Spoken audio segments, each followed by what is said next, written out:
بسم اللہ الرحمن الرحیم۔ السلام علیکم ناظرین، حضرت ایوب علیہ السلام اللہ رب العزت کے جلیل القدر پیغمبر تھے، اور علامہ ابن عساکر رحمۃ اللہ علیہ کے مطابق حضرت ایوب علیہ السلام کی والدہ حضرت لوط علیہ السلام کی بیٹی تھی۔ اس طرح آپ علیہ السلام حضرت لوط علیہ السلام کے نواسے ہوئے۔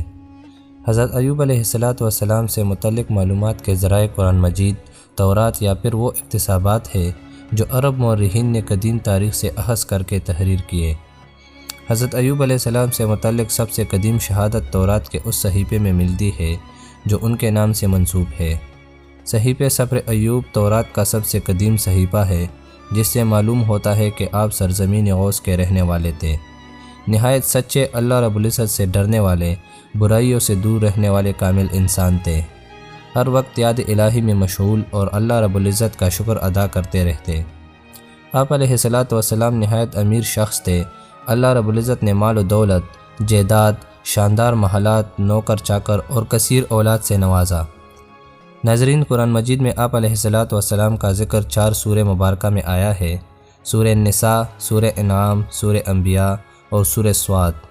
سورہ نساء اور سورہ انعام میں دیگر انبیاء کرام علیہ السلام کے ساتھ حضرت ایوب علیہ السلام کا نام مذکور ہے، جبکہ سورہ انبیاء اور سورہ صاد میں آپ علیہ السلام پر آنے والی سخت آزمائشوں، مصائب اور ان پر صبر و شکر، پھر اللہ تعالیٰ کی جانب سے بہترین انعام کا ذکر ہے۔ محققین نے لکھا ہے کہ حضرت ایوب علیہ السلام کا زمانہ حضرت یعقوب علیہ السلام اور حضرت موسیٰ علیہ السلام کے درمیان تھا، یعنی تقریباً 1300 اور 1500 مسیح کے درمیان۔ ناظرین، قرآن مجید میں آپ علیہ السلام کی سخت آزمائش کا ذکر موجود ہے، مگر اس آزمائش کی حالت کو بیان نہیں کیا گیا کہ وہ کیا بیماری تھی جو حضرت ایوب علیہ السلام کو لاحق تھی، مگر مفسرین کی ایک جماعت نے یہودیوں کی روایات کا سہارا لیتے ہوئے افسانہ شروع کر دی۔ آپ علیہ السلام کے متعلق ایسی بیماریاں منسوب کی گئی، مگر سب سے زیادہ مشہور اور معروف واقعہ جو ہمیشہ واعظین کا تنبیہ لب رہا، واعظین نے اسے بیان کرنے میں کوئی کسر نہ چھوڑی۔ آخر بیچارے وہ کیا کرتے؟ تفاسیر میں بھی واقعہ کچھ یوں لکھا ہوا ہے کہ حضرت ایوب علیہ السلام کے جسم اقدس میں کیڑے پڑے تھے، لیکن محققین نے اس واقعہ کا رد کیا کہ یہ شان انبیاء علیہ السلام کے خلاف ہے۔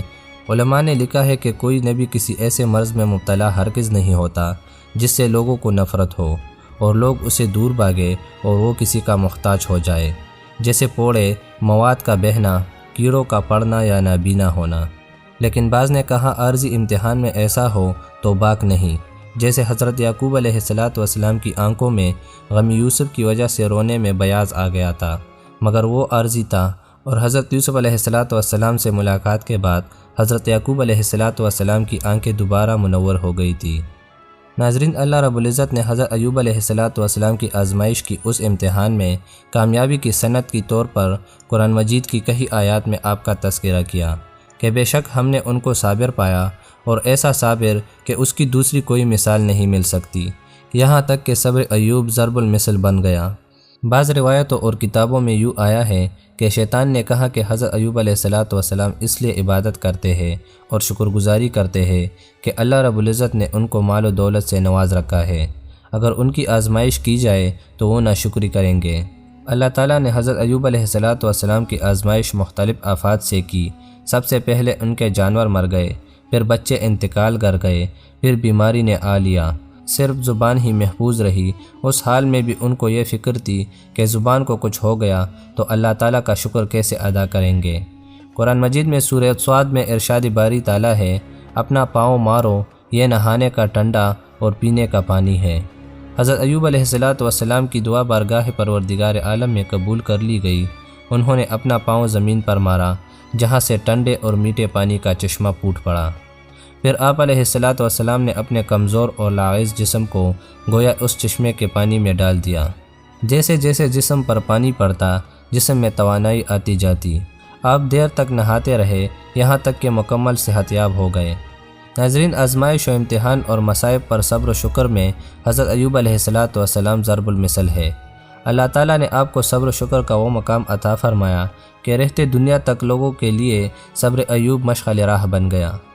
اللہ تعالیٰ نے جو آپ علیہ الصلاۃ والسلام کی آزمائش بڑھائی ویسے ویسے ان کی عبادت اور ریافت بڑھتی چلی گئی، یہاں تک کہ صبح و شام کا ہر لمحہ یاد الہی میں صرف ہوتا رہا۔ قرآن پاک میں مختلف مقامات پر مصائب و تکالیف میں صبر کرنے والوں کو بے شمار اجر و ثواب کی نوید سنائی گئی ہے۔ حضرت ایوب علیہ الصلاۃ والسلام صحت یابی کے بعد 70 برس تک زندہ رہے اور دین حنیف کے لیے محنت کرتے رہے۔ ناظرین، مسلم عقائد کے مطابق حضرت ایوب علیہ الصلاۃ والسلام کے بعد ان کی قوم نے ابراہیمی مذہب کو تبدیل کر دیا تھا۔ ابن جریر الطبری اور دیگر مورخین کے مطابق وفات کے وقت حضرت ایوب علیہ الصلاۃ والسلام کی عمر تقریباً 93 برس تھی، اور بعض کے خیال میں اس سے بھی زائد تھی، اور کچھ نے 140 برس لکھی ہے۔